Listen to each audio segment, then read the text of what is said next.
যায়, দেখলে একদমই অবাক হয়ে যাবেন। এর আগে আমি কখনোই এই হ্যাকটা দেখি নাই। আমার কাছেও কিছু গোলাপ ফুল ছিল, তো ঘরে থাকতে থাকতে নষ্ট হয়ে যাচ্ছিল। বললাম এই হ্যাকটা ট্রাই করে দেখি। কিছু ফুলের পাপড়ি বললাম ভালোই ছিল। চলো ওই হ্যাকটা যেমন হয়েছে আমারটা কি তেমন হবে নাকি সেটাই আজকে দেখার পালা। গোলাপের পাপড়িগুলো আমার ঠোঁটের মাপে বললাম কেটে নিচ্ছি সুন্দরভাবে। পাপড়িগুলো কাটাকাটির পরে যে কাজটা করতে হবে, কিছু পানি নিয়ে নিতে হবে, তারপরে ঠোঁটে দিয়ে দিতে হবে। মানে হলো গ্লুর কাজ করবে পানি। আমিও বললাম আজকে একদম পিঙ্ক কালার একটা গোলাপের পাপড়ির কালার পরে ফেলেছি হিজাব এন্ড জামা, তাতে করে একদম ম্যাচিং ম্যাচিং হয়ে যায়। তো পানিটা দেওয়ার পরে বললাম পাপড়িটা খুব সুন্দরভাবে আটকে থাকবে। দেখতেই পাচ্ছেন কত সুন্দরভাবে আমি শেপ দিয়ে দিয়েছি। সেম ভাবে বললাম আমি এই পাশের ঠোঁটেও একদম লাগিয়ে ফেলবো। হ্যাঁ অবশ্যই আগে বললাম পানি দিবেন, না হলে বললাম একদমই লাগবে না। তো এই পাশে আমি আবার দেখতেছি একটু বাড়তি হয়ে গিয়েছে, এটাকে আবার আমি কেচি দিয়ে কাটবো, বাট আপনারা এইভাবে কাটবেন না। কাছে মনে হলো নিচের ঠোঁটের ইটা একটু বড় হয়ে গেছে, তারপর দুই পাশে দিয়ে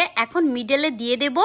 আর ব্যাস আমার বললাম একদম রিয়েল পাপড়ি দিয়ে লিপস্টিক হ্যাক ট্রাই করে ফেললাম। ওয়াও, আমার কাছে তো অনেক বেশি ভালো লাগতেছে। তো তোমাদের কাছে কেমন লাগছে অবশ্যই আমাকে জানাবে।